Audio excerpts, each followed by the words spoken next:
अब शुरू होने जा रहा है देश का सबसे बड़ा मुकदमा, आपकी अदालत, रजत शर्मा के साथ।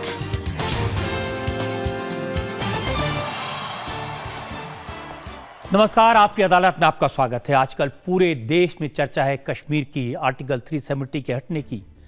लोग सोच रहे हैं कि कब कश्मीर में नॉर्मसी होगी। इस बात में तो कोई शक नहीं कि आर्टिकल 370 हटाने के लिए 35A को हटाने से पहले नरेंद्र मोदी ने काफ़ी तैयारी की थी।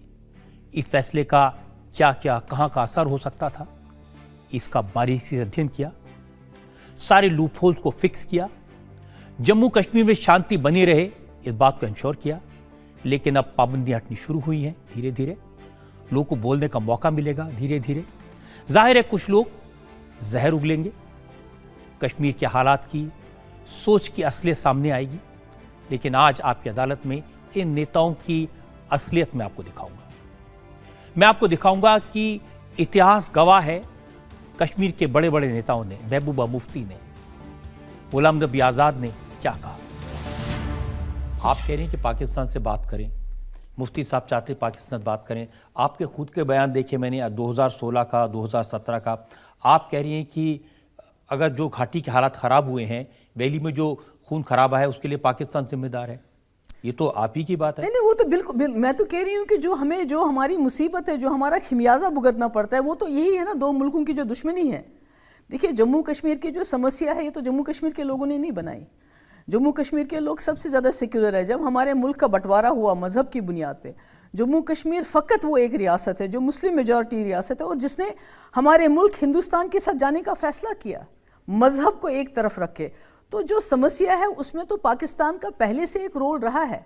अब वाजपेयी जी पाकिस्तान क्यों गए बस लेके, हालांकि उस वक्त मिलिटेंसी पीक पे थी, कोशिश की, उसके बाद करगिल हुआ, उसके बावजूद उन्होंने मुशर्रफ को बुलाया, उसके बावजूद हमारे पार्लियामेंट पे हमला हुआ, उसके बावजूद उन्होंने फिर दोस्ती का हाथ बढ़ाया। क्यों?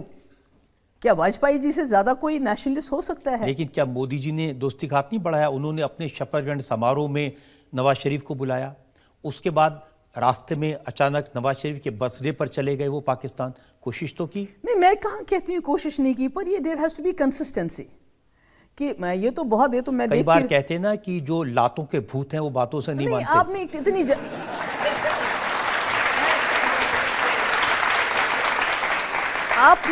आपने कई जंगें लड़ी हैं पाकिस्तान के साथ 1947 से, और तमाम जंगें जीती हैं।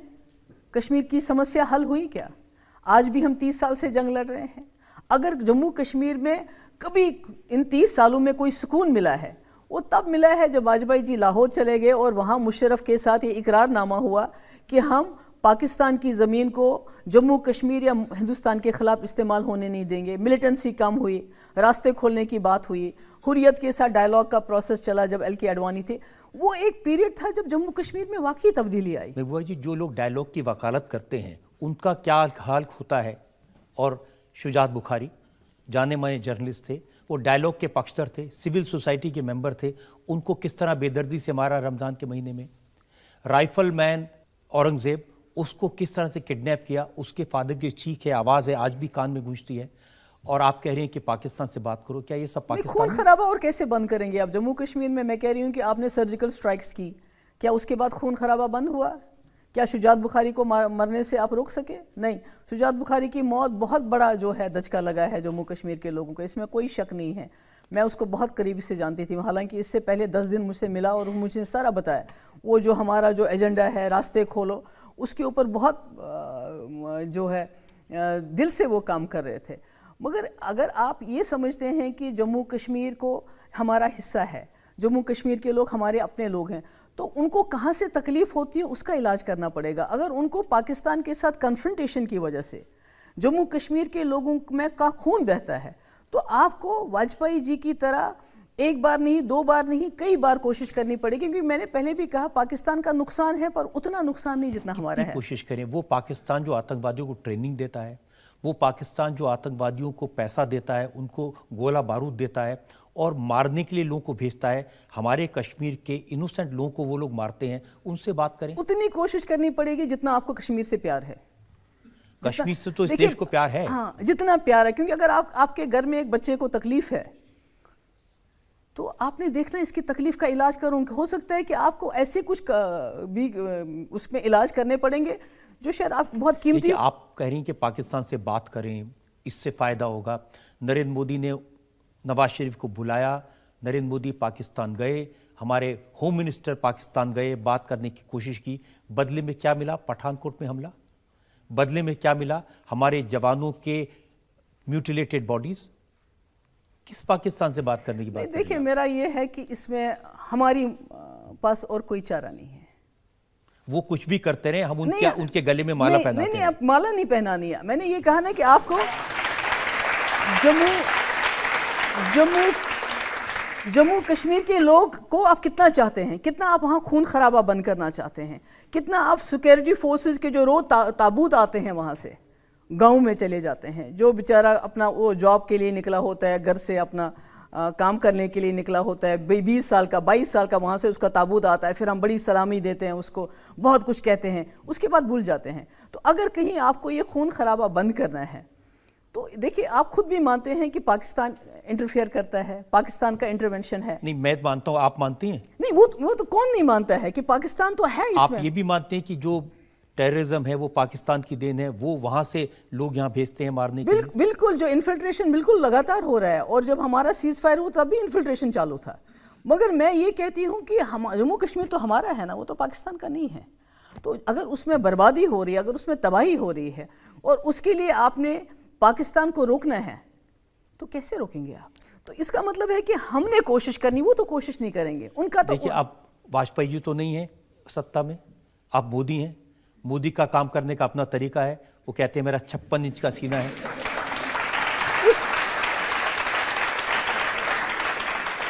उस 56 इंच के सीने में जम्मू कश्मीर के लोगों के लिए 1 इंच निकालनी पड़ेगी उनको।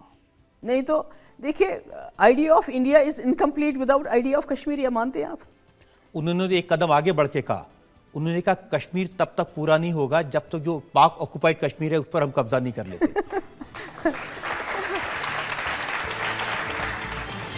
महबूबा ने कहा था इमरान खान से बात करनी चाहिए, पाकिस्तान से बात करनी चाहिए, लेकिन आर्टिकल 370 हटने के बाद इमरान ने जिस तरह से रिएक्ट किया, इससे पता चल गया कि इमरान खान के इरादे क्या है। बात करने से कुछ होता है? कहते हैं लातों के भूत बातों से नहीं मानते। वो तो क्या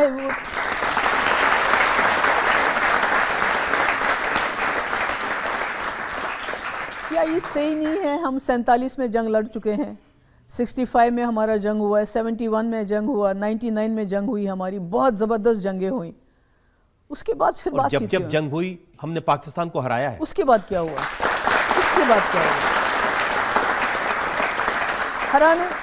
हराने के बाद भी ये हो रहा है। तो आज आप फिर जाएंगे, मुझे नहीं लगता है कि हम जंग कर सकते हैं, क्योंकि दोनों कंट्रीज जो है न्यूक्लियर हैं, उनके पास भी न्यूक्लियर है, हमारे पास भी न्यूक्लियर है।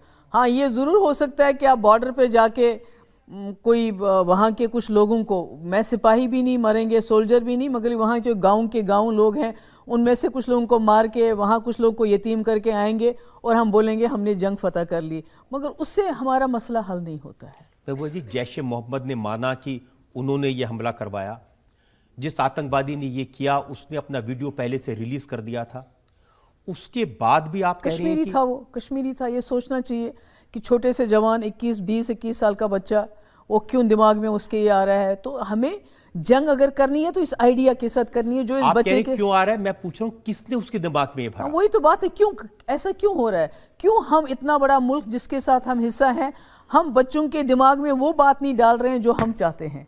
क्यों एक पड़ोसी मुल्क इतनी दूर से अपनी बात समझाने में ज़्यादा कामयाब हो रहा है हमारे मुकाबले में? इसका मतलब है कहीं ना कहीं जो जहन में आइडिया है उसको चेंज करने की ज़रूरत है। अगर लोगों के जहन में आज़ादी का आइडिया है, पाकिस्तान का आइडिया है, तो हमें कोई ऐसा आइडिया लेके आना चाहिए कि उस आइडिया को निकाल के हम अपना आइडिया डाल दें। जैसे हम बार बार कहते थे कि जम्मू कश्मीर को आप शिकंजे में बंद मत करो, इसके तमाम रास्ते खोल दो। अभी पाकिस्तान सी पैक का हिस्सा बन गई है, पाकिस्तान की कंट्री, वो सेंट्रल एशिया में पहुंच गए। हमारी भी स्ट्रेटेजिक पोजीशन है जम्मू कश्मीर की। हम क्यों नहीं करगिल अस्करदू खोलते हैं? हम क्यों नहीं श्रीनगर जिंगजैंग खोलते हैं? हम क्यों नहीं सेंट्रल एशिया और साउथ एशिया के लिए जम्मू कश्मीर को कॉरिडोर बनाते हैं? क्यों हमने कश्मीरियों को बंद रखा है? आज 25 दिन से 40-40 हज़ार टिकट हमें जम्मू से, दिल्ली से श्रीनगर मिलती है क्योंकि रास्ता बंद होता है। तो हमने जम्मू कश्मीर को कहीं बंद करके रखा हुआ है। तो जम्मू कश्मीर के लोगों के दिमाग में जो ख्याल है उसको निकालने के हमें उनको बड़ी कोई चीज़ देनी हमने पड़ेगी। बंद करके रखा हुआ है या पाकिस्तान की आईएसआई ने, फौज ने ऐसे हालात पैदा कर दिए कि लोगों को बंद करना एक ही रास्ता है हमारा, अभी 70 साल से एक ही वो टनल है। एक टनल का रास्ता है जो जम्मू कश्मीर को मुल्क के साथ जोड़ता है। अभी ट्रेन भी नहीं पहुंची जम्मू कश्मीर, 70 साल हो गए। तो मेरा ये है कि जम्मू कश्मीर 1947 में बहुत सारे मुल्कों के साथ मिलता था, सेंट्रल एशिया का हब था एक्टिविटी का। हमने जब मुल्क के साथ जब हम मिले, एक मुस्लिम मेजॉरिटी स्टेट एक सेकुलर मुल्क के साथ मिला, उसके बाद ये सोच के कि मैं और भी ज़्यादा तरक्की करूँगा, मगर जो हमारे रास्ते थे वही बंद कर दिए, एक रास्ता खुला रखा, जिसकी वजह से जो हमारी तरक्की होनी चाहिए थी वो भी नहीं होती है। और मेरा ये कहने का मतलब है कि जब तक आप जम्मू कश्मीर के लोगों को अपनाएंगे नहीं, जब तक उनकी दिल में जो, अगर उनके दिमाग में कोई आइडिया है उसको एक बेटर आइडिया से रिप्लेस नहीं करेंगे, तब तक ये छोटे छोटे बच्चे 20 साल के, 21 साल के, 19 साल के इसी तरह मारने के लिए। जम्मू कश्मीर के लोगों से किसी को शिकायत नहीं है। देश भर में जहां स्टूडेंट्स हैं, बच्चे हैं, लोगों ने उनकी हिफाजत की है, उनको प्यार दिया है। शिकायत है पाकिस्तान से, शिकायत है ये करवाने वालों से, बच्चों से नाराजगी नहीं है। नहीं, अगर बच्चों से नाराजगी नहीं थी तो बच्चों को इतना तंग क्यों किया? हमारे जो स्टूडेंट्स हैं डिफरेंट स्टेट्स में, जो हमारे कारोबारी हैं, उनकी दुकानों पे हमला किया गया, उनकी मारपीट की, दुकान स्टूडेंट्स की मारपीट की गई, जिसकी वजह से हज़ारों की तादाद में स्टूडेंट्स वापस आ गए। देखिए, बदला तो आपको किसी और से लेना है, तो बदला कश्मीरियों से ले रहे हैं। आज भी अब आर्मी ने ये कहा, कल भी ये कहा था और परसों भी ये कहा था कि जो बंदूक उठाएगा उसको तो फिर मौत देखनी पड़ेगी। जो इस देश को टुकड़े करने की बात करेगा उसके लिए तो मौत ही रास्ता है, बाकी किसी को कोई परेशान नहीं जो स्टूडेंट्स हैं,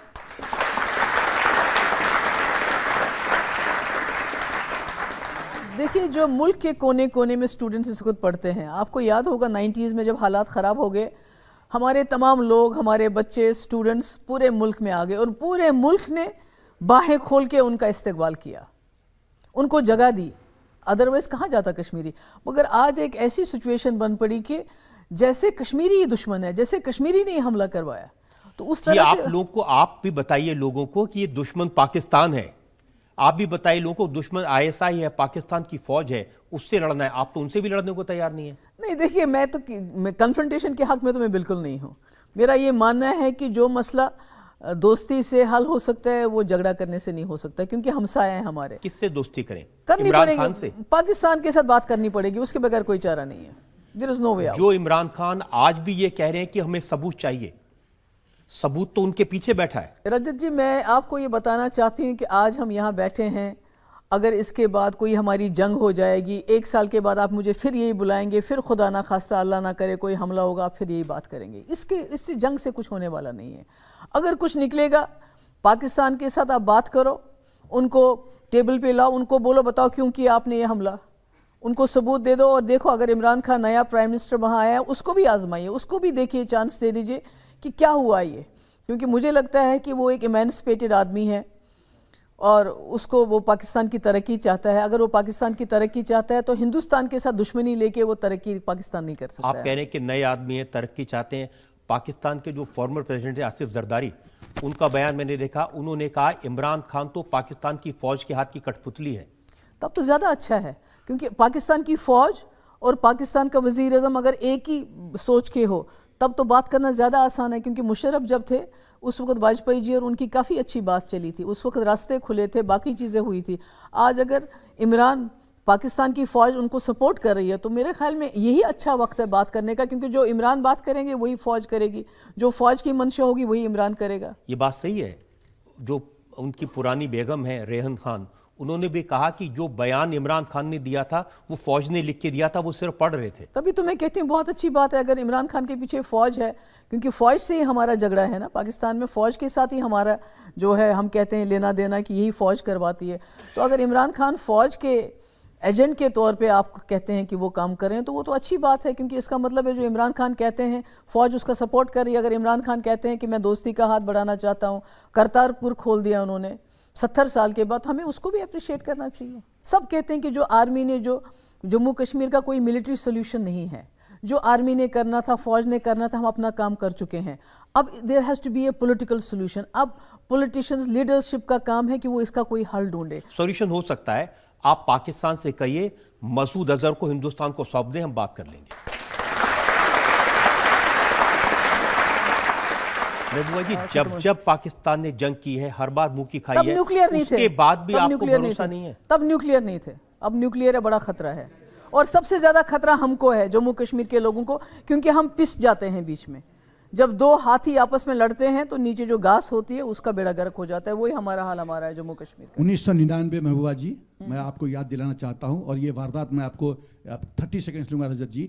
रात को प्रेसिडेंट ऑफ अमेरिका ने वाजपेयी जी को फ़ोन किया कि मुशर्रफ कह रहे हैं कि न्यूक्लियर ऑप्शन इस्तेमाल करेंगे, और वाजपेयी जी का रिस्पॉन्स था कि मैं 20 से 50% हिंदुस्तान को राइट ऑफ करने के लिए तैयार हूं, लेकिन मैं आपको hold on please hold on, लेकिन मैं आपको आश्वासन दिलाता हूं कि पाकिस्तान कल का सूर्योदय नहीं देखेगा।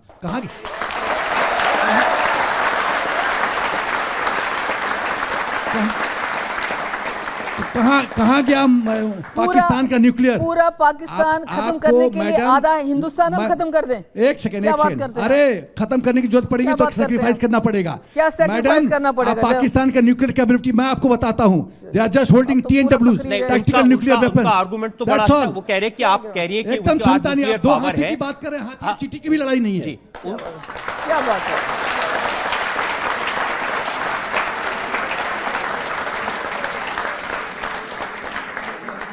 देखिए, इन्होंने खुद कहा, वाजपेयी जी ने कहा कि मैं 50% जो है अपनी सैक्रिफाइस देने के लिए तैयार हूं पाकिस्तान को उड़ाने के लिए।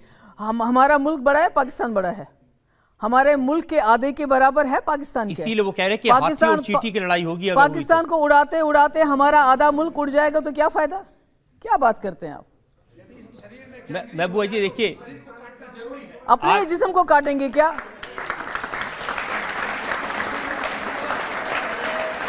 आप वाजपेयी जी का जिक्र कर रहे हैं। जब वाजपेयी जी पाकिस्तान गए थे तो उनसे पूछा गया था कि अगर उन्होंने कहा पाकिस्तान को ये लगता है कि कश्मीर के बिना पाकिस्तान अधूरा है, तो वाजपेयी जी ने कहा था हमें लगता है कि पाकिस्तान के बिना हिंदुस्तान अधूरा है। तो जंग होगी तो पाकिस्तान खत्म भी हो सकता है। देखिए, अब वो तो बाद की बात देखी जाएगी। मेरा ये है कि दोनों पावर्स न्यूक्लियर हैं, इस वक्त किसी का फायदा नहीं है। अगर पाकिस्तान खत्म होगा तो हमारा भी बहुत नुकसान होगा, जो हम एफर्ट नहीं कर सकते। जनरल साहब ने कहा कि 99 में भी न्यूक्लियर पावर था। जनरल साहब तो कोई अल्लाह मियां की आवाज नहीं है। आप अल्लाह मियां की आवाज हैं? हो सकता है, हो सकता है।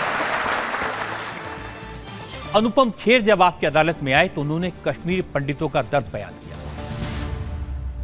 आपको पाकिस्तान नहीं जाने दिया तो भी आपको बहुत गुस्सा आया? सर अभी देखे, जिंदा होने का एहसास तो गुस्सा ही दिलाता है। आदमी को गुस्सा आना अच्छा साइन है। जो आदमी डिप्लोमेटिक होता है, देखिए आप तो शब्द सोशल मीडिया पर नहीं है, मैं सोशल मीडिया पर हूं। मुझे बहुत सारे लोग अब मिलजुल कर लोग गालियां देते हैं। ये भी एक धंधा बन गया है। चलो, अनुपम खेर ने आज ये बात बोल दी। पाकिस्तान के वीज़ा की बहुत सिंपल सी कहानी थी कि पाकिस्तान में कराची में मुझे लिटरेरी फेस्टिवल में बुलाया गया था। मैंने एक किताब लिखी थी जो मेरे फेलियर्स पर ही निकल के आई थी, वो बेस्ट सेलर बन गई। और मेरे जो पब्लिशर है अशोक चोपड़ा, उन्होंने मुझे बोला था कि आप जाइए। तो मैंने कहा था वीज़ा, तो उन्होंने कहा वीज़ा जो सिस्टम है वीज़ा का, कि पाकिस्तान की इंटीरियर मिनिस्ट्री जो है वो आपको क्लियरेंस देती है, तब आप वीज़ा अप्लाई करिए और आपको मिल जाएगा। तो मेरे सारे कागजात, कुछ 100 पेजेस के कागजात अशोक चोपड़ा जी के पास थे, क्योंकि मैं बॉम्बे में रहता हूं और जो एम्बेसी है या हाई कमीशन है वो दिल्ली में है। और अशोक जी रोज़ फ़ोन करते थे हाई कमीशन पे कि आ गया अनुपम। तो फिर जब एक दिन 18 लोगों में से ऑर्गेनाइजर्स को बोला गया, अमीना सईद को, कि भाई 17 लोगों को तो हम वीज़ा दे रहे हैं, एक को नहीं दे रहे हैं। तो वो कौन है? वो मैं हूं।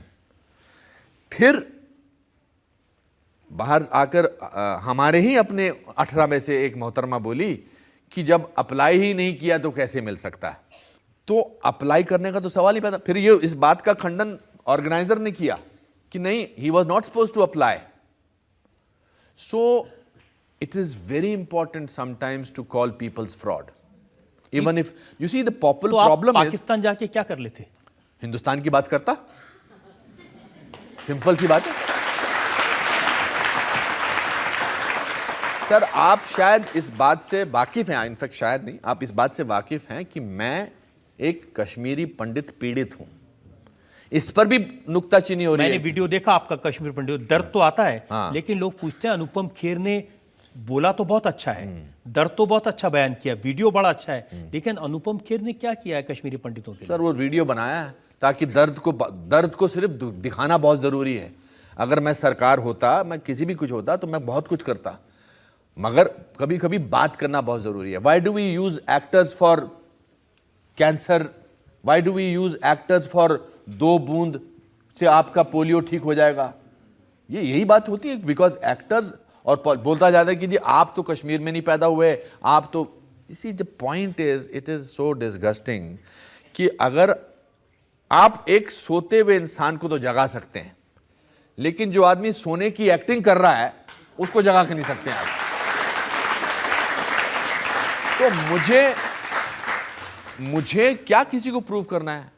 अगर प्रशांत भूषण ने कहा कि आपने उस वीडियो में कह दिया कि हजारों कश्मीरी पंडित मारे गए, उन्होंने कहा सरकारी फिगर्स हैं 219।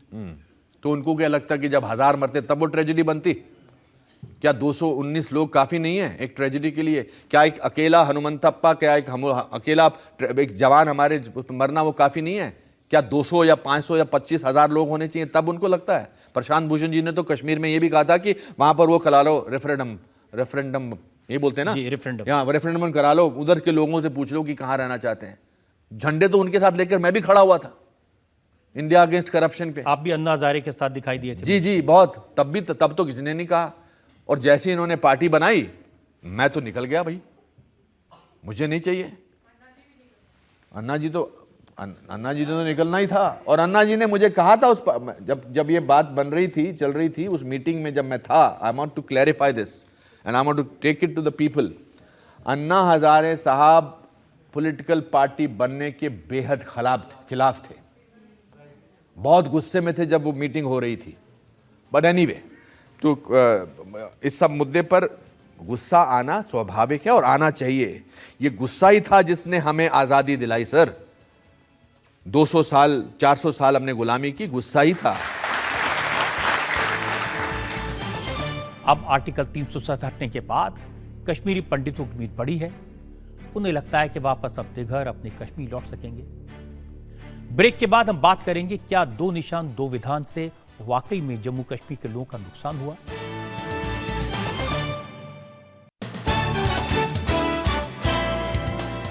Welcome back.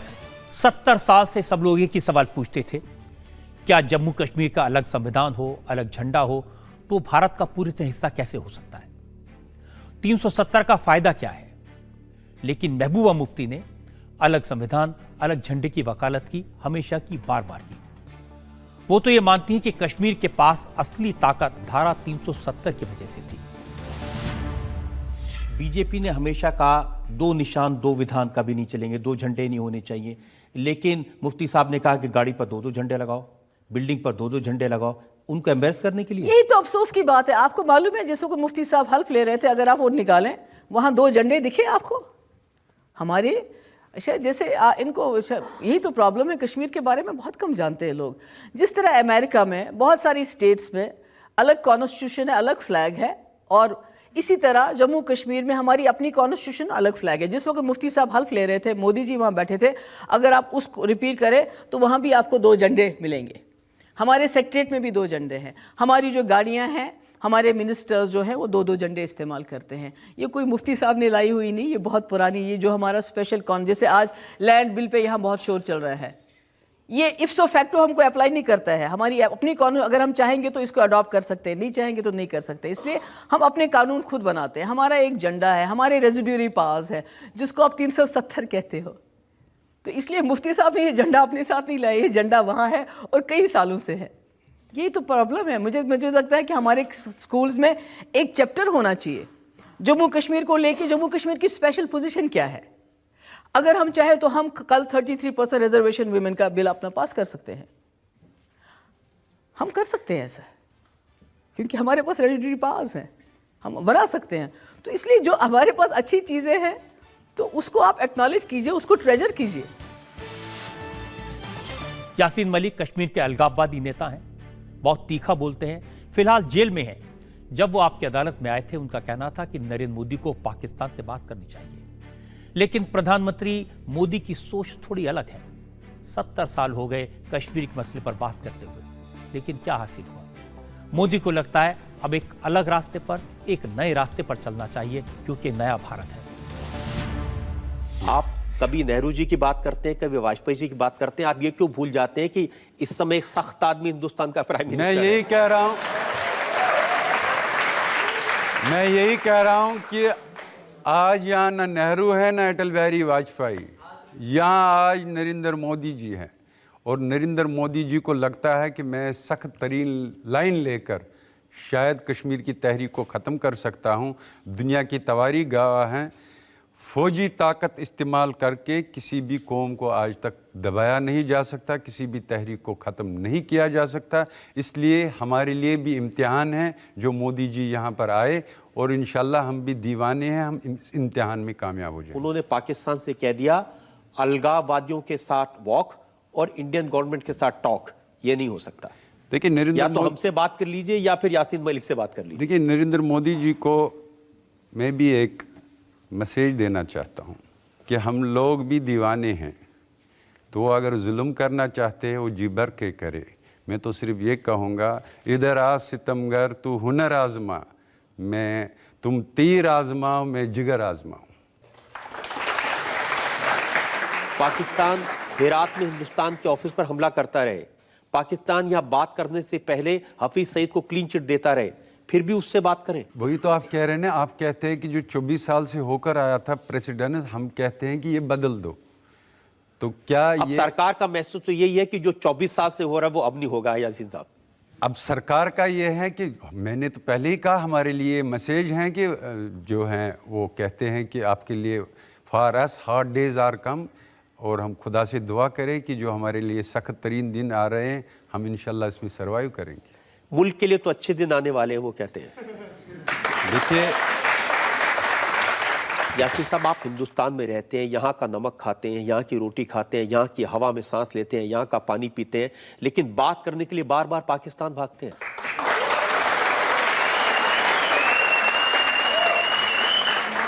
हम दोनों मुल्कों के पास चले जाते हैं कि भाई 1947 से कश्मीरी कौम इस डिस्प्यूट की वजह से तबाह हो चुकी है। कश्मीरी लोगों की एक मुश्तरका आवाज़ है, हम डिस्प्यूट में नहीं रहना चाहते हैं, बल्कि कश्मीर के मसले को हल करो। इसलिए हम बार बार पाकिस्तान भी और हिंदुस्तान भी, हिंदुस्तान के मुख्तलिफ शहरों में, मैं एक वाहिद कश्मीरी लीडर हूँ, शायद कोई मुस्लिम लीडर नहीं मिल सकता है आरएसएस को।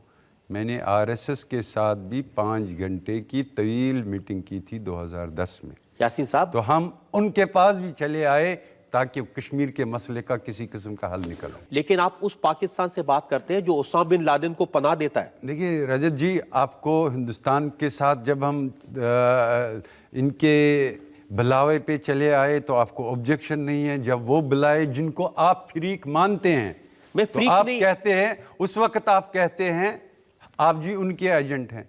फिर तो पाकिस्तान का भी कोई इसी तरीके से साफ ही होगा। जब हम हिंदुस्तान जाते हैं वो कहेगा जी आप हिंदुस्तान के यासीन साहब, जो आदमी, तो ये कश्मीरी लोगों की जो ये हालत बनाई गई यासीन कि साहब, भाई यहाँ जाए तो आपको कहेंगे जी हिंदुस्तानी एजेंट, उधर जाएंगे तो आपको कहेंगे यासीन पाकिस्तानी साहब, आप एजेंट। भूल रहे हैं, हिंदुस्तान ने कभी टेररिज्म को बढ़ावा नहीं दिया। ओसामा बिन लादेन पाकिस्तान में पकड़ा गया था, दाऊद इब्राहिम कराची में रहता है, हाफिज सईद लाहौर में घूमता है। ये सब आतंकवादी हैं जो पूरे दुनिया में रिकॉग्नाइज्ड हैं।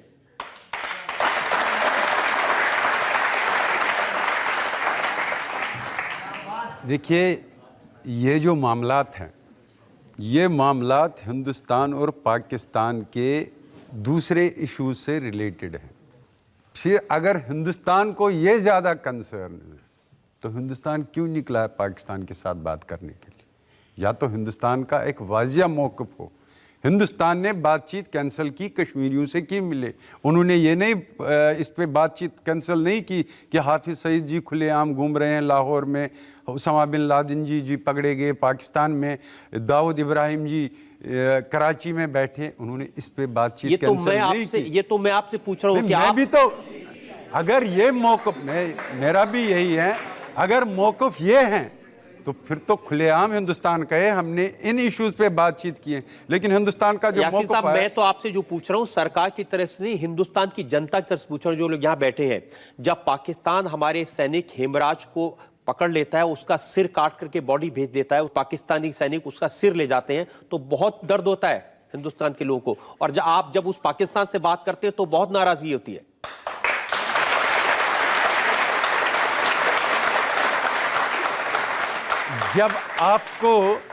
जब आपको इस चीज़ पे या हिंदुस्तान के लोगों को बहुत दर्द होता है, तो फिर आप पाकिस्तान के साथ क्यों बात कर रहे हैं? आपने पाकिस्तान के प्राइम मिनिस्टर को यहाँ क्यों बुलाया था? पाकिस्तान के प्राइम मिनिस्टर को यहाँ ये कहने के लिए बुलाया था कि खुराफात बंद कर दो। देखिए, मैं तो आपसे कह रहा हूं, आप कभी पाकिस्तान के बारे में क्यों नहीं बोलते कि वो आतंकवाद की फैक्ट्री अपने यहाँ बनाए हुए है? आप क्यों नहीं पाकिस्तान से पूछते कि उसने क्यों दाऊद इब्राहिम को अपने यहाँ क्या रखा हुआ है? आप क्यों नहीं पाकिस्तान से पूछते कि क्यों बार बार सीज फायर का वायलेशन कर रहा है? देखिए, आप क्यों नहीं अपनी गवर्नमेंट से ये पूछते हैं कि जब हिंदुस्तान में जब अब लोग ये कह रहे हैं, आपको करेक्ट कर रहे हैं, वो कह रहे हैं कि आपकी भी गवर्नमेंट है, देखिए ये आपका भी कॉन्स्टिट्यूशन है। देखिए इनका एक परसेप्शन है, मेरा अपना परसेप्शन है। हर एक को बात करने का हक है, ये जो बात कहे ये बात करे। लेकिन मेरा एक सवाल है, हमने जब बंदूक की मूवमेंट शुरू की कश्मीर में, ज़्यादतियों के खिलाफ थी। हालांकि ये मुल्क जो हैं, जिस मुल्क में गांधी पैदा हुआ है, जिसने पूरी दुनिया को दर्ज दिया कि अगर मसाइल हैं तो उनको पुरअमन जद्दोजहद से हल करो। लेकिन मामला ये है कि इस गांधी की देश में, when I try to find out in the land of Gandhi the soul of Gandhi, I could not find him anywhere. तो हमको बंदूक की तहरीक शुरू करनी पड़ी। उसके बाद कश्मीर में बंदूक का इनकलाब आया, मैं गिरफ्तार हुआ। उस वक़्त हिंदुस्तान ने अमेरिका को, बरतानिया को, यूरोपियन यूनियन में जेल में था, यहाँ ऑल इंडिया मेडिकल यूनिवर्सिटी, उनको लाया हमसे बात करने के लिए, हिंदुस्तानी सिविल सोसाइटी को लाया। आप पुरअमन तहरीक शुरू की, हमने पुरअमन तहरीक शुरू की, तब से लेकर अब तक। उसके बाद मेरे 600 साथियों को कत्ल किया गया, मुझे 300 बार उसके बाद जेल भेज दिया गया। उसके बाद मुझे इंट्रागेशन सेंटर में, मेरा ये जो राइट ईयर है इसकी हेयरिंग भी ख़त्म हो गई है। मेरे ऊपर 6 जानलेवा हमला हो गए। ये तो सीज फायर के बाद भी स्टेट का तशद्दुद, स्टेट का जुल्म। यासीन साहब, यहाँ पर आपको जुल्म भी दिखता है, बॉडी भी दिखती है, लाशें भी दिखती हैं। पाकिस्तान में जो हो रहा है कुछ नजर नहीं आता। वो यहाँ पर अजमल कसाब को असला लेकर भेजते हैं और बेगुनाह हिंदुस्तानियों को, मासूम हिंदुस्तानियों को कत्ल करके जाते हैं। आप तो आवाज नहीं उठाते। देखिए, जो बम्बई हुआ, मैं उस वक्त जेल में भी था, but it is on record. मैं ही नहीं, कश्मीर में जितने भी तहरीक से जुड़े हुए लीडर, छोटे बड़े हैं, जब बम्बई का वाक़ा हुआ सब ने उसको कंडेम किया और सब ने कहा बस काफी हो गया, कंडेम कर दिया, खत्म बात। सब ने ये कहा it is a brutal killing, what else you want from us. उन्होंने तो कत्ल नहीं किया था। मामला ये है कि एक हादसा हुआ जिसमें लोग मारे गए। उस देखिए, यहाँ जितने लोग बैठे हैं उनका रिएक्शन क्या है? वो उसको हादसा नहीं मानते, वो हिंदुस्तान पर हमला मानते हैं। एक ब्रूटल किलिंग हुई, एक ब्रूटल किलिंग हुई। और आप उस वक्त के अखबारात निकाल लीजिए। मैं सिर्फ अपने आप की बात नहीं करूंगा, कश्मीर में जितने भी तहरीक के लीडर हैं, छोटे बड़े, एक एक ने बम्बई के उस इशू को कंडेम किया। और जो पाकिस्तान अपने यहाँ किलिंग्स नहीं रोक पाया, जिस पाकिस्तान में हर रोज वहां आतंकवाद से लोग मरते हैं, वो पाकिस्तान पहले अपना मसला तो सॉल्व कर ले। देखिए, जो मुल्क अपने मसले को हल नहीं कर पाया, जो मुल्क अपने यहाँ जमहूरियत नहीं बना पाया, देखिए पहले कश्मीर आप क्या हल करेगा? पहले आप ये गलतफहमी निकाल लीजिए। जो कश्मीर की तहरीक आज़ादी है, ठीक है, कोई मुल्क सपोर्ट करता है तहरीक को, वो कहते हैं कि हम जी कश्मीर की तहरीक आज़ादी को डिप्लोमेटिक और मॉरल सपोर्ट दे रहे हैं। लेकिन मेरा एक क्वेश्चन है, कोई भी तहरीक आज़ादी दुनिया में नहीं चल सकती हैं अगर लोग उसके साथ नहीं हैं। ये लोगों की, कश्मीर के लोगों की तहरीक हैं। कश्मीर के लोग चाहते हैं कि हमारे मसले को हल करो। ये पाकिस्तान की तहरीक नहीं है, ये हिंदुस्तान की तहरीक नहीं है, बल्कि कश्मीर के लोगों की तहरीक है। और कश्मीरी लोग ये चाहता हैं कि जो आपने मुझसे वादा किया कि मैं आपको ये हक दूंगा कि मैं हिंदुस्तान के साथ जाऊं, पाकिस्तान के साथ जाऊं या आज़ाद रहूं, मुझे वो जमहूरी हक। आप फुली सपोर्ट करते हैं कि कश्मीर को पाकिस्तान के अंडर कर दिया जाए। तो सर आप मुझे ये बताइए कि जो फैसिलिटीज़ इंडिया आपको प्रोवाइड कर रहा है, क्योंकि मैं खुद जम्मू और कश्मीर से हूँ, और अगर वहाँ पे जॉब वैकेंसी निकलती है तो सबसे पहले कश्मीरी मुस्लिम्स और कश्मीरी पंडित्स को दिया जाता है मौका। और आप किसी भी वहाँ पे गवर्नमेंट चले जाइए इंस्टीट्यूट में, और मोस्टली आपको 50-60% कश्मीरी ही मिलेंगे वहाँ पे। तो तब भी आप क्या, आपको वो सारी चीज़ें पाकिस्तान में मिलेंगी जो आप पाकिस्तान को सपोर्ट करते हैं? मैं जवाब दूं? देखिए मेरी बहन, आप पढ़ी लिखी हो, कम से कम अगर आपने मेरे मुतलिक पढ़ा है, मेरी तंजीम के मुतलिक, हमारा एक वाज़िया मौक़िफ़ है, कोई ढका छुपा मौक़िफ़ नहीं है। हम चाहते हैं इंडिपेंडेंट कश्मीर, हम न पाकिस्तान के साथ न हिंदुस्तान। बट सर आप तो मेरी बात सुनिए ना, मेरी बात फिर आप सुनिए ना, पूछ पूरी बात सुन लीजिए। जी सर। ये हमारा मौक़िफ़ है, पॉलिटिकल बिलीफ है। साथ ही साथ हम ये कह रहे हैं, जो अभी आपने अब दूसरी बात की, कि ये कश्मीरी लोगों का हक है। वो अगर हिंदुस्तान के साथ जाना चाहते हैं, शौक से जाए जमहूरी तरीके से। पाकिस्तान के साथ जाना चाहे, शौक से जाए जमहूरी तरीके। लेकिन अगर यही कश्मीरी आज़ाद रहना चाहते हैं तो हिंदुस्तान और पाकिस्तान को इनको ये हक देना चाहिए, अगर जमहूरियत में ये फैसला करें। ये हमारा मौक़िफ़। लेकिन यासीन साहब, आपकी बातों से लगता है कि ये सिर्फ कहने के लिए है, असल में दिल पाकिस्तान के साथ है।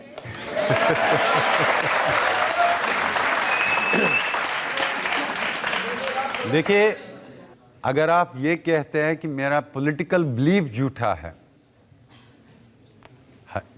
हर एक पार्टी का अपना एक पॉलिटिकल बिलीफ है। जिस तरीके से आज जब नरेंद्र मोदी जी की यहाँ सरकार आई, क्योंकि इनका पहले से 47 से एक पॉलिटिकल बिलीफ था, इनको आज तक मेजॉरिटी नहीं मिली थी। लेकिन आपने देखा इनको मेजॉरिटी मिली, ये अपनी कलर में आ गए। अब वो ये बात करते थे जो इनका पॉलिटिकल बिलीफ हैं, आज उनने वही सख्त ज़बान इस्तेमाल की है। कहते हैं नो मर्सी, हमको सिर्फ जब वो पाकिस्तान के खिलाफ सख्त जबान करते हैं, आपको क्यों तकलीफ होती है? नहीं, तकलीफ में ये है, उन्होंने तो पाकिस्तान के खिलाफ कोई सख्त जबान ही नहीं इस्तेमाल की। उन्होंने पाकिस्तान से उन्होंने तो कल भी कहा कि हमको पाकिस्तान फ्रीक है कश्मीर का, कश्मीरी नहीं। उन्होंने पाकिस्तान से कहा कि हम आपसे बात नहीं करेंगे। आप MEA की कल की प्रेस ब्रीफिंग देख लीजिए, उन्होंने कहा सिर्फ पाकिस्तान फ्रीक है, कश्मीरी नहीं। तो मेरा ये है, इसी तरह हमारा भी एक पॉलिटिकल बिलीफ है जिसको हम प्रोपगेट करते हैं पूरी दुनिया में और हिंदुस्तान में भी। तो किसी का पॉलिटिकल बिलीफ झूठा नहीं हो सकता है। हमारा पॉलिटिकल बिलीफ ये है कि हम आज़ादी चाहते हैं। सर मेरा सवाल है, आप पाकिस्तान के पास हेल्प के लिए जाते हैं, जबकि पाकिस्तान खुद कभी USA से हेल्प मांगता है, कभी चाइना से उसकी हेल्प करती है। आप इंडिया से बात क्यों नहीं करते सर? उनका सवाल ये है कि पाकिस्तान तो खुद ही कभी अमेरिका से मदद मांगता है, कभी चाइना के पास भीख मांगता है, वो आपकी क्या मदद करेगा?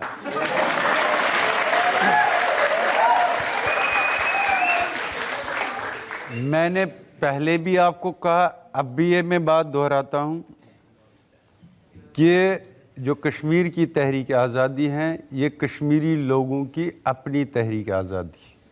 हम पाकिस्तान के पास भीख मांगने के लिए नहीं जाते, क्योंकि इस तहरीक में कश्मीरी लोगों की अपनी जानें गई हैं जो अभी तक जा रही।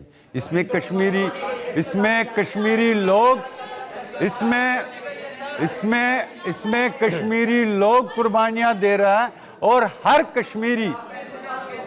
कश्मीरी ने इस तहरीक में सफ़र किया है। और कोई भी कौम जो फर्दन कुर्बानियां दे रही होगी, वो आपको लगता है कि वो किसी मुल्क के पास जाएगी भीख मांगने के लिए? यासीन साहब, ये सब लोग ये कह रहे हैं कि एक बार नरेंद्र मोदी से बात करके देखिए, आपकी सारी प्रॉब्लम सॉल्व कर देंगे।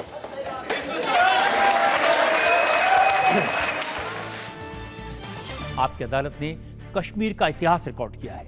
एक ब्रेक के रुकेंगे और ब्रेक के बाद देखेंगे इतिहास की कुछ और बातें जो आपकी अदालत में कश्मीर के बड़े बड़े नेताओं ने कही।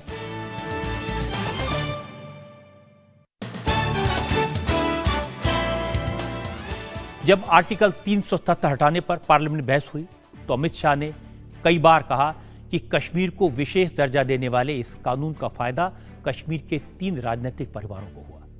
अमित शाह ने दावा किया कि आर्टिकल 370 की वजह से कश्मीर के लोगों के हक मारे गए। आर्टिकल 370 की वजह से विकास का फायदा कश्मीर के आम आदमी तक नहीं पहुंचा। डॉक्टर साहब, इस समय जहां आपके बेटे मुख्यमंत्री हैं, आप खुद कैबिनेट मिनिस्टर हैं और आपके दामाद भी आपकी सरकार में आपके साथ मंत्री हैं, सवाल इस बात का है कि लोग इलेक्ट करके लाते हैं, आप किसी को ठोस नहीं सकते हैं। अब फिल्म एक्टर का बेटा फिल्म एक्टर बन सकता है, एक्ट्रेस बन सकती है, उस वक्त आप कुछ कहते नहीं हैं। एक इंडस्ट्रियलिस्ट है, वो इंडस्ट्री चलाता है, उसका बेटा समझता है इंडस्ट्री क्या है, उसकी बेटी समझती है, वो इंडस्ट्री चलाता है।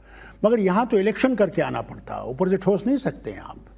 यहाँ लोगों से वोट लेने पड़ते हैं, लोग जब आपको लाते हैं फिर आप बन सकते हैं, नहीं तो कोई और तरीका नहीं हो सकता। नहीं डॉक्टर साहब, जैसे शेख अब्दुल्ला साहब आपको लाए, उन्होंने आपको इलेक्ट करवाया, आप पार्लियामेंट में पहुंच गए। उसी तरह से आप उमर को लाए, आपने उन्हें इलेक्ट करवाया, वो चीफ मिनिस्टर बन गए। तो जिसके सिर पे कोई माई बाप नहीं है वो क्या करेगा? देखिए, मैं आपको बताऊं, जब मैं पार्लियामेंट में आया 80 में और मैं पॉलिटिक्स में आया तो मेरे बाप ने कहा था मुझे कि मत जाओ इसमें, साफ कहा था एक ऐसा दरिया है जिसमें तुम जब एक दफ़ा घुस जाओगे उसके बाद इस दरिया से निकल नहीं सकते हो, या इस दरिया के बहाव से चलना पड़ेगा या इस दरिया के खिलाफ लड़ना पड़ेगा। मैंने अपने बेटे से भी वही कहा। मैंने कहा, बेटा ये एक ऐसी चीज़ है जिसमें कोई ख़ानदान नहीं रहेगा, बच्चों का देखोगे, बीवी का पता नहीं रहेगा, घर का पता नहीं रहेगा, सुबह शाम तुम्हें काम करना पड़ेगा। उसने कहा, नहीं मैं करूँगा, मेरी यही एक लाइन है। क्या करेगा बाप, क्या कहेगा, नहीं मैं नहीं लाऊंगा। फिर उसने अपना कर्तव्य दिखाया। आपने देखा वो मिनिस्टर था, एनडीए की हुकूमत में मिनिस्टर था, उसका देख लीजिए रिकॉर्ड, जो उसने कॉमर्स मिनिस्ट्री में किया, जो उसने फॉरेन मिनिस्ट्री में किया। तो इंसान एक जगह पे वो कहते हैं ला सकता है, उसके बाद वो कितना उसमें आगे बढ़ सकता है वो उस तक है। आर्टिकल 370 हटाने का विरोध करने वालों में गुलाम नबी आज़ाद सबसे ज्यादा है, सबसे मुखर हैं, सबसे आगे हैं। जब वो जम्मू कश्मीर के चीफ मिनिस्टर थे तो एक रिलक्टेंट चीफ मिनिस्टर थे। हमने उनसे ये सवाल पूछा। आमतौर पर किसी भी राज्य में आपको भेजा गया चुनाव लड़वाने के लिए, आप बड़ी खुशी से गए, लेकिन जब जम्मू कश्मीर का नंबर आया तो आप रिलक्टेंट थे? रिलक्टेंट में दूसरे तरीके से था, क्योंकि मैंने राजनीति जो की वो हमेशा नेशनल लेवल पे की, शुरू से ही। डरते थे आप जाने से और 10 दिन तक आप दिल्ली में बैठे रहे? नहीं, आप 10 दिन कौन सा बड़ा दिन होता है प्रेसिडेंट बनने के बाद 10 दिन। लोग तो, मैं तो मिनिस्टर बनने के बाद 6-6 महीने जाता, प्रेसिडेंट बनने के बाद 10 दिन कौन सी बड़ी बात है नहीं जाना। और लेकिन आपको ये मालूम है कि पूरी कैंपेन जो मैंने 6 महीने की बगैर सिक्योरिटी की। हमने एक दफ़ा फैसला किया कि कैंपेन करनी है तो मेरे ख्याल में स्टेट के हर ब्लॉक तक, गाँव तक तो नहीं कह सकता, लेकिन हर ब्लॉक तक मैंने मीटिंग की और ऊपर वाले की मेहरबानी थी कि रिज़ल्ट भी अच्छा रहा और सरकार 28-30 साल के बाद कांग्रेस की सरकार बनी। वहाँ जब रिज़ल्ट अच्छा रहा, ऊपर वाले की मेहरबानी हो गई, तब आप मुख्यमंत्री बनना चाहते थे? आप नहीं बनना चाहता था। बनना चाहता था तो मैं बना होता, हमें पूरी मेजॉरिटी थी, लेकिन नहीं बने। आपको तो लेजिस्लेचर पार्टी ने लीडर इलेक्ट किया था। जी, हमारे एमएलएज ने हमको लेजिस्लेचर पार्टी का लीडर भी चुना, गवर्नर की तरफ से हमारे साथ अपॉइंटमेंट भी फिक्स हुआ था उनको लिस्ट देने का। लेकिन कांग्रेस पार्टी को एक क्रेडिट जाता कि हमने राष्ट्र की, देश के हित में हमेशा कुर्बानी देना सीखा। मुफ्ती मोहम्मद सईद साहब, उनके एमएलए हमसे बहुत कम थे, लेकिन हमने सोचा, मिसेस गांधी ने और हमने, कि चीफ मिनिस्टर कांग्रेस की होना ज़्यादा ज़रूरी है कि सभी लोगों को इकट्ठे लेके चलना ज़रूरी। तो अल्टीमेटली हम इस नतीजे पे पहुंचना है कि चीफ मिनिस्ट्री होना उतना ज़रूरी नहीं है कांग्रेस की। बेहतर है कि अगर कश्मीर में पहले ही बहुत सारी फोर्सेस जो अलग अलग हैं, मेन स्ट्रीम में कांग्रेस है, मेन स्ट्रीम में नेशनल कॉन्फ्रेंस है, और अगर मुफ्ती साहब की पार्टी को हम बिल्कुल खुला छोड़ दें और कहीं भी जाने दें, तो बेहतर है कि उनको अपने साथ ले चले। जिस समय कश्मीर में ये टसल चल रही थी, मुख्यमंत्री नहीं बने थे, आपसे पूछा गया कि आपको कहाँ की राजनीति पसंद है, तो आपने कहा कि मैंने 25 साल केंद्रीय राजनीति में बिताए हैं, quarter of A century national level पर, मुझे मंत्री रहने का काफ़ी अनुभव है, अब मैं अपना ज़्यादातर समय जम्मू कश्मीर में बिताऊंगा। लेकिन जैसे ही दिल्ली में आपको लगा यहाँ सरकार बन रही है, आपने इरादा बदल लिया। वहाँ से प्रेसिडेंट बनने के बाद सीधे हमको आंध्र प्रदेश भेज दिया, तो 1-1.5 साल में तो आंध्र प्रदेश ही रहा मैं, तो सरकार बनाने का सवाल कहाँ उस वक्त पैदा होता था। लेकिन आपके उस वादे का क्या हुआ जो आपने कश्मीर के लोगों से किया था कि अब मैं ज़्यादा समय कश्मीर में बिताऊंगा? तो ज़्यादा समय तो प्रोपोर्शनेटली मैं देता हूँ, अपना इतना बड़ा देश है तो उसके हिसाब से जो हिस्सा कश्मीर का आता है वो उसको मिलता है। आपको कह सकते हैं कि आप कश्मीरी हैं लेकिन नॉन रेजिडेंट कश्मीरी हैं। कश्मीरी, मैं हिंदुस्तानी हूँ, मैं हिंदुस्तानी, मैं परफेक्ट हिंदुस्तानी हूँ। लेकिन सिर्फ जब मुख्यमंत्री बनने का मौका आएगा तब आप कश्मीरी बन जाएंगे? नहीं, क्यों, कश्मीरी कोई भी हिंदुस्तानी बन जाएगा। मेरा नाम सीएल धर है, जन्म से मैं कश्मीरी हूँ। आप आज़ाद हैं, मैं शरणार्थी हो गया। आप खुश हैं, मैं दुखी हो रहा हूँ 15 साल से। एक जो कश्मीरी पंडित हैं, विस्थापित हैं, कब ऐसे हालात होंगे कि वो वहाँ जाकर के रह सकें? देखिए, मैं इनके जज्बात से बिल्कुल सहमत हूँ, और आपने कहा साहब ने कि वो नाखुश और हम खुश हैं, इस तरह की सूरत से कोई भी हिंदुस्तानी खुश नहीं होता।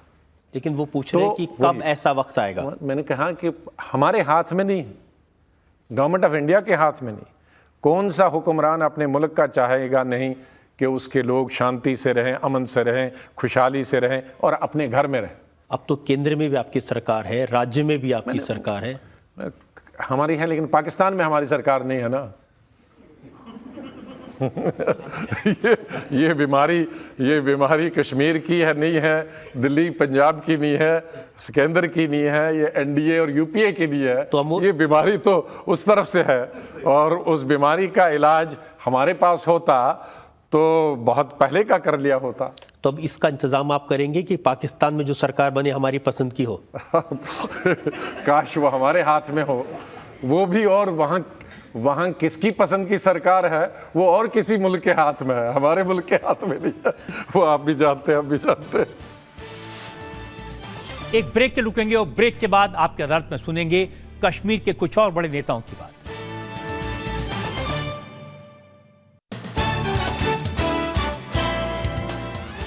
बीजेपी के नेता मानते हैं कि मुफ्ती परिवार को आर्टिकल 370 का फायदा मिला, इसीलिए महबूबा मुफ्ती ने कहा कि आर्टिकल 370 हटा तो कश्मीर में भारत का झंडा उठाने वाला कोई नहीं मिलेगा। वो कहती हैं जो मिलिटेंट पकड़ा जाता है उसके परिवार का ध्यान कौन रखेगा। वो अभी भी इसी बात पर अड़ी है जो उन्होंने 15 साल पहले आपकी अदालत में कही थी। उन्होंने कहा था आतंकवादियों से भी सरकार को बात करनी चाहिए, अलगाववादियों से बात करनी चाहिए और पाकिस्तान से बात करनी चाहिए। देखिए, मिलिटेंट की फैमिली का मिलिटेंट को आप उसको क्यों सजा देंगे? अगर किसी ने बंदूक उठा ली तो उसमें उसकी बीवी, उसके बच्चे, उसके बाप का क्या कसूर है? अगर यहाँ पर वो धनुर्जय जिसने उस लड़की का रेप किया उसको आपने फांसी दे दी तो क्या उनके माँ बाप को भी फांसी दे देंगे आपके? अब आपकी सरकार है, आज भी बहुत सारे मिलिटेंट्स को पकड़ा जाता है, जेल में रखा जाता है, अब भी आप जाती हैं उनकी फैमिलीज के पास में सिंपैथी देने के लिए? नहीं, जो मिलिटेंट पकड़ा जाता है उसकी फैमिली में हम आज तक कभी नहीं गए। जो मिलिटेंट मारा जाता है उनकी फैमिली के पास मैं जाती हूँ, परसों भी गई थी मैं, बिकॉज जो उनकी फैमिलीज हैं उनको कौन ओन करेगा? क्या वो हमारे मुल्क के बाशिंदे नहीं हैं उनकी फैमिलीज? क्या जो मिलिटेंट के जो माँ बाप भाई बहन है वो पाकिस्तान जब भेजेंगे क्या उनको, या पाकिस्तान को उनके हवाले कर देंगे, ये जी ज़मीन है, ये मिलिटेंट का माँ बाप है, ये ज़मीन आपकी हो गई, हमारा इससे कोई लेना देना इन शहरियों से? क्या वो हमारे सिटीजन्स नहीं हैं?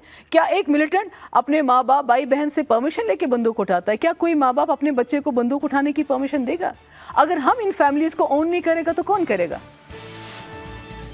इस उम्मीद के साथ कि आर्टिकल 370 हटने से कश्मीर के लोगों को फायदा होगा, उनका भरोसा भारत में बढ़ेगा और वाकई में एक देश एक विधान सच हो जाएगा। आपसे मुलाकात होगी अगले हफ्ते आपकी अदालत में एक नई शख्सियत के साथ। तब तक के लिए नमस्कार।